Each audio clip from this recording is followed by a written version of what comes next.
एक आदमी महंगा क्रिस्टल फूलदान ऊंचा उठाता है, पर बिना कोई अफसोस किए उसे तोड़ देता है। फिर वो सावधानी से हाथ बढ़ाता है, टुकड़ों में से दो बराबर साइज के टुकड़े चुनता है, उन्हें कपड़े की पट्टी में लपेटता है और टेप से दोनों सिरे कसकर बंद कर देता है। आखिर में वह क्रिस्टल फूलदान से बने चश्मे को पहनता है और फर्नीचर के ढेर पर चढ़कर धीरे धीरे छत की तरफ बढ़ता है। उसके बाएं हाथ में चाकू तेज करने वाला बर्तन है और दाहिने हाथ में एक बड़ा चम्मच। वो धीरे धीरे महल की छत के किनारे को खोदने लगता है। अगर वो इसे खोल सके तो इस अजीब महल से बाहर निकल पाएगा, लेकिन जैसे ही वह खोदता है, ठुकरा हुआ मलबा बर्फ की तरह गाढ़ा और मुंह पर गिरने लगता है। तब अब बना हुआ चश्मा काम आता है और सारे मलबे को उसकी आंखों से दूर रखता है। आदमियों को धीरे धीरे तेजी से काम करने के लिए कहा गया, लेकिन जैसे जैसे वह हथौड़े से पीट रहा था, अचानक वह रुक गया और हाथ से छुआ। आदमी को कुछ गड़बड़ लग गई। वह जल्दी से पूरे छत के फ्रेम को तोड़ दिया। तभी उसे पता चला कि फ्रेम के नीचे 12 कड़े स्क्रू ठोक दिए गए थे।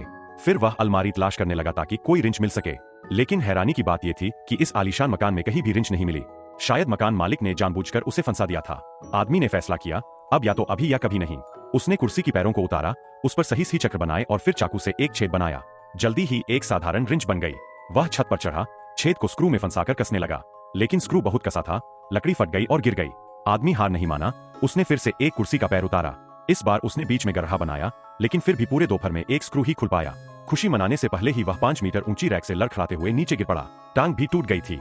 घायल होने के कारण बचने की योजना फिलहाल टल गई, लेकिन जिंदगी में बला अकेली नहीं आती।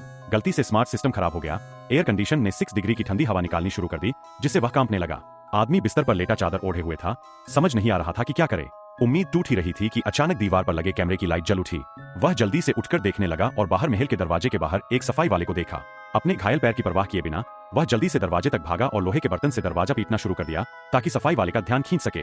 फिर उसने कागज पर मदद का संदेश लिखा और दरवाजे के दरार से बाहर फेंकने की कोशिश की, लेकिन उसे बिल्कुल उम्मीद नहीं थी कि महल के दरवाजे इतने अच्छी तरह से बंद थे और आवाज इतनी जोर से दब जाती थी कि सफाई वाला कुछ भी सुन नहीं पाया। उसने अपनी पूरी ताकत से चिल्लाया, लेकिन सफाई वाला बिना मुड़े ही चला गया। आदमी फिर से हार मानकर फर्श पर लेट गया।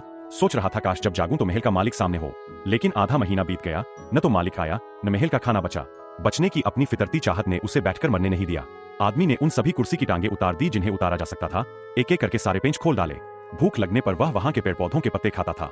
पूरे 15 दिन लगे, तब जाकर वो सभी 12 पेंच निकाल पाया और आखिरकार वो सुरक्षात्मक कांच भी सफलतापूर्वक हटा सका।